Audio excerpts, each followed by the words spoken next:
Hey everybody, welcome back to another episode of Outdoor Adventures here on Brownfield. I'm Brent Barnett. On this week's program, I'm joined by my friend Lance Cornelius from Southwest Iowa. Lance, good to see you, man. How are you doing today? It's good to see you. I tell you what, here we are 3 days away from the gun opener in Iowa, and let me tell you, the anticipation is high. Oh, I imagine. So do you prefer like the shotgun seasons, or do you like the late muzzleloader season better? I probably will do the majority of my hunting in the late muzzleloader season. I do have a landowner tag that I'm going to slide out and hunt. There's a deer I'm really wanting to hunt on one piece of property that I own. But majority of the gun season is me playing second fiddle to my kids. I've got a 10-year-old and a 15-year-old that are both wanting to hang tags on deer. And so the majority of my time is going to be playing guide to them. That's awesome, man. Catch us up. How your season's been going up to this point, from beginning of archery season until now? Yeah. So my season, I have yet to fill a tag this year. It's not been for lack of opportunity. The pretty much the whole month of November was just in flux for me. I was lucky enough to draw a Eastern Colorado mule deer tag for archery. And so the sweet spot for hunting those big mule deer out there was for me was the 5th through the 12th of November. And so I took some time off, headed out there, had a blast. I mean, just had so many encounters with really big mule deer, and I wasn't able to close the deal. Got within, the closest I got was 57 yards on a 170, 180 class mule deer buck, which is what I was there for. I got inside of 40 a couple of different times on some smaller bucks, but I just had it in my mind that if I'm going to punch this tag, it's going to be on a really big deer. And so I was okay. I was disappointed, let's be real, but I was okay not harvesting a younger buck, because this area that we were in, they do such a good job of managing their population in an EHD zone, in a CWD zone. Oh. They're still able to manage the population to get some really good. We were seeing big deer every day, and far be it from me to throw a wrench into that just because I want to come home to Iowa with something in the bed of my truck. So that was the majority of my early November, mid-November. Took my kids gun hunting in Missouri, and we kind of struck out down there. It was really tough hunting. It got warm on us that first weekend, and just deer movement was not there. And we were hunting an area where both my kids have punched tags in the past, and we knew we had some good bucks in the area, but just nothing was moving until after dark. And then I had the Wounded Warriors the weekend before Thanksgiving, and that was a freaking blast. We host these guys every year, and of the 5 guys I guided, 4 of them killed deer. One of them killed, I think, the biggest doe I've ever seen on the hoof. We called her Doezilla. But killed a couple of does, killed a couple of good bucks, and just had a great time. But that was my November, and I hunted quite a bit in October, but I was really hunting one deer, and it was I think it's the only 6-year-old plus deer that I've got on camera, and I just kind of had in my mind I really, really wanted to. And he's not a giant. Like I don't know that he's going to break 150, but he's an old deer, and it's on ground I own. And I just really have it in my mind. That's the deer I wanted to hang a tag on. And so much of my time has been spent hunting that one deer, and he and I have been playing hide and seek, come close a couple of times, but every time he daylights, I'm either at the office, the town. Actually, when I pulled into the lodge there for the Wounded Warrior hunt this year down in Missouri, I got my phone pinged, and there he is standing 20 yards in front of my blind. So it's been one of those seasons. Yeah. I want to go back to something you said about the rut being slow during the Missouri rifle season. I've heard the same thing from a lot of a lot of my friends down there that had a very similar story, that the activity was slow, it was hot. Lance, do you think the rut started earlier than people thought this year? The reason I ask, I have a video that I took on my phone. We were out driving around. Of course, we're up in South Central Iowa. And Lance, on October, I think it was October, it's either the 24th or the 25th, 2 nice mature bucks right next to the road in a wood lot, locked down with a doe bedded right by the road. And I've never seen that early before. And one of the bucks postured up and kept running the other one off, and would not leave that doe that was bedded down and was just standing over her like a statue. And that was, October 24th, 25th time frame. Got me thinking if maybe things were earlier this year. They very well could have been. In our area of Iowa, it seemed like things were right on schedule. Meaning kind of Halloween, deer were cruising, started to see some deer going into lockdown there around the I'll say the 10th. But I think in any year, any area, you're going to have some outliers like that. But I also think that I'm not a biologist, but I'm not either.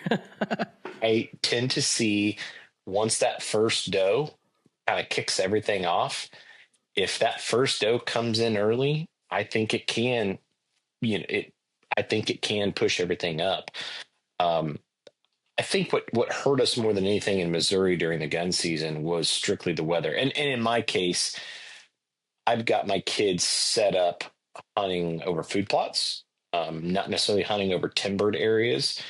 The folks I've talked to who had really good harvest success the first weekend of gun season in Missouri were hunting more wooded areas. And that's a strategy that I really like hunting in blinds with kids. They can move around. It's easier to see deer when they come out, but I'm confident we were missing deer that were moving. They were just moving in the trees because it was hot. Yeah. I was just curious to ask kind of what you were thinking there. I do want to talk about the late season for sure. Sure. Yeah. And, as I was kind of planning out this show in my head, I was like, okay, who could I talk to that's had some success in the late season? I'm like, well, every year about January 1, a photo pops up in my social media feed of Lance with another late season muzzbuck, just another giant year after year. So you're kind of the late season guy now for me. Well, I'm happy to be anybody's guy at this point. The thing I'll just say about late season is, at least in Iowa, I think it really comes down to food plots. If you've got a food plot, and my focus is going to be covering or hunting over cut corn. If you've got corn stalks that's close to some cover, I think that's a solid strategy. The biggest deer I've ever killed with a muzzleloader, I shot him. He came out over into some corn stalks, and I like, if you've got a food plot, I think standing beans are a great strategy. There's something about when there's some snow on the ground and some bean stalks sticking up out of it. It's amazing to see those deer just stand in there and pick every one of those pods off that beanstalk and then move on to the next one. If you don't have a farm set up or permission on a place that's got that food source, I think it's going to be paths food sources. I'm going to hunt a couple more times in the morning here up until Saturday, but typically once the 5th of December rolls in, I'm going to do very little hunting in the morning, and most of my time is going to be spent afternoon hunting. A lot of people I think if you press them a little and try to get in too early on them and try to get in the morning, I find myself seeing pictures of deer running away on camera as I was walking into that area first thing in the morning. And if you can just let them go to bed, spend that time scouting. And that's the other thing. I think a lot of people underestimate the power of getting your scouting done in the morning. Put them to bed. I've had some real good success with my kids and other hunters in spending that time in the mornings, giving them some space, but yet be on the end of a spotting scope or binoculars and figure out where they're going and get them put to bed and then slide in on them in the afternoon.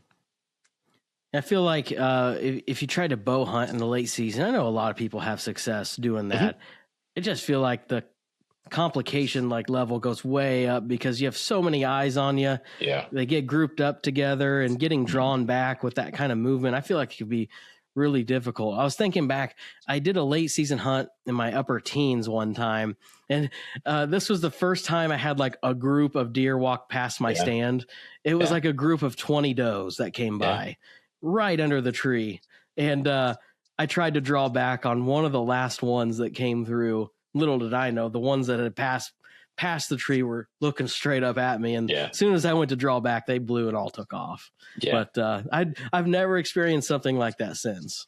Well, and I tell the story frequently, but the biggest deer I ever had an opportunity to kill with a bow was in Missouri, was in late December, and I had a snowstorm, or I say freezing rain. I got into the tree stand right as it stopped and sat down. Little did I know, as I sat down on the stand seat, my butt was melting the snow underneath and then adhering the seat of the stand to my keister. And I can still see him in my mind today coming around, walking this creek bed, and he had 2 does in front of him and he had his nose to the ground. And I think it was one of those outliers of a doe that didn't get bred in November that he was dogging, and they were walking my way and they got to 35 yards and I went to stand up and man, it sounded like Velcro. Just, and they both snapped, looked right up at me and then the other way, but just, I can still see that giant frame running away in the snow and Lance's little old heart shattering. Oh no. Well, I can't late muzzleloader hunt this year because I bought the early muzz tag this season and ate that tag because I didn't end up getting anything. But starting next year, I think moving forward, I'll buy that late muzzleloader tag, Lance. It's so much fun. Quick story. I've only shot one deer with the muzzleloader. And I think I was 16 or 17 years old. So this would be 2008, 2009 timeframe. Okay. Sure. Northwest Missouri, late muzz season. It was either one of the last days of December or January 1st, right around there. And we had just a huge snowstorm come through the previous day. I'll never forget how much snow we had. So I wanted to go hunting with the muzzleloader. Dad was driving me out to the property. And as we're coming down the gravel road, we're coming up to what we called the North Gate to get into the land, right, that we leased. Sure. And just 200 or 300 yards off the road on the property we leased, I could see a buck in the middle. So we were out there about noon going out there. And I see a buck bedded down on a side hill out in the open in this snow. And I said, look at that right there. Look at that buck. Yeah. And so we pull up to the North Gate to go in, and I saw the buck stand up, and he turned around and just kind of walked with his tail up into a little wood lot right over the big terrace hill. Sure. And so Dad says something like, well, what do you want to do? Because we need to drive right by there to go back into where you're going. Yeah. So I remember kind of formulating the plan in my head. I said, just drive right by it, don't stop. Just drive on around like we're normally going. So we go right past the wood lot and go for, several hundred yards and get to the spot where we would park by a pond where I was planning on walking in to a different set of woods at that point. Right. So we go on by, I get out, I get my orange on, get the muzzleloader loaded. I said, I'm going to loop back and I'm going to walk back up that back little bluff line and see if I can come up the backside with the wind in my face. And if that buck is still standing in that little single wood lot back there. Mm-hmm. And so I make this 300 or 400 yard walk in the snow. That was no joke, up to my hips. Yeah. Following a fence line, getting all the way up this large hill, finally get to the top and crest over. And I'm looking down in the wood lot, and it's I don't know, maybe 60 or 70 yards. I look for like, 20, 30 seconds, and then the buck bolts out of it and takes off on a sideways run. So I'm open hands. I've got snow like up to my hips almost. And I'm like yelling at him, hey, trying to get him to stop. Mm-hmm. And me being young, I took a shot at him on the run with a muzzleloader. I think in the scope, Lance, I'd led him probably like that much, would, I don't know, maybe a foot and a half in front of his body. Yeah. And I kept swinging with him. And I remember I shot and I decked him right there. And we got him. So that was my one and only muzzleloader buck. It was pretty cool. He's just a little, man, it couldn't have scored 90. You know what I mean? Like not 190, just 90. He was a 4x3 with a broken G2 on the left side. Yeah. So, I mean, but how often do you get to hunt in snow?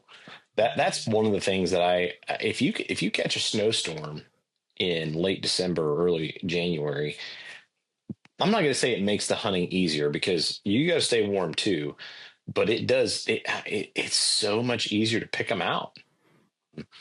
And I've had a lot of my success late season when there's been a little bit of snow on the ground or a cold snap. Now, staying warm is half the battle. A couple of suggestions I have is, get good quality boots, and also mittens. If Tractor Supply has these leather on the outside, and I think it's either cotton or I don't think it's wool, but they're the old sheepskin style mittens. And I take a liner glove. I leave my dexterity liner gloves on, and I slide those inside those mittens to keep your hands warm, and go slow. Don't work up a sweat, but you can really have some success late season, especially if you catch, once again, get a cold weather front. They got to eat. That's the thing, is deer have got to be, the bucks are so depleted right now, Brent, from just chasing and chasing. I saw a buck on the hoof. I'm going to guess he was, from compared to what he looked like a month ago, I'm going to say he's lost 25% of his body mass. I mean, he went from looking roly-poly to skin and bones, and they've got to replenish. And so they've got one thing on their mind right in that late muzz season, and that's calories. And so, but it's so much fun. You can see them a mile away. You want to talk about the equalizer? My friend and your friend Noel Gandy likes to talk about the rifle being the equalizer. Mm-hmm. No, it doesn't hurt either. But I'm ready. I'm ready to take that archery range of 40, 50 yards and stretch it out to 200. I'm good to go with that. Yeah, that sounds awesome, man. I will say my hunt that I was just talking about wasn't your traditional, That's okay. sit over, wait for him to come out to feed and stuff. It was, you ever heard of a spot and stalk in early January and, 2 foot of snow? It was a quick hunt, but one that I'll always remember. So I was, and being mobile, happy. That is such a key. I think late season, I think too many guys want to be in a tree, myself included, want to be in a tree stand. And I was just talking to a close friend of mine. I think he kills more deer late season than I do. And 90% of the hunting he does is out of a turkey chair. Just be mobile. Whatever you got to do to be downwind, and camo in, and let the deer start making mistakes, because they're very vulnerable right now. Yeah. I remember trying to reload that old muzzleloader that day too. It was an old Traditions muzzleloader, and man, that was something. We're using imprint pellets on my hand from the stick and everything. We're using pellets back then. I can't remember what it was back then. It's been too long. But see, my son shoots an older Hawken, because that's what Jeremiah Johnson used. So that's what you use. And that thing uses, it's not black powder, but it's close to it. And that stuff, you can't load it but about 3 times. And it is so dirty. You got to clean the gun with soap and water.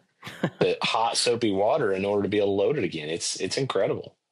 Yeah. But now me, on the other hand, I use as a friend of mine called it, the AT&T rifle, because with this muzzleloader, you can reach out and touch somebody.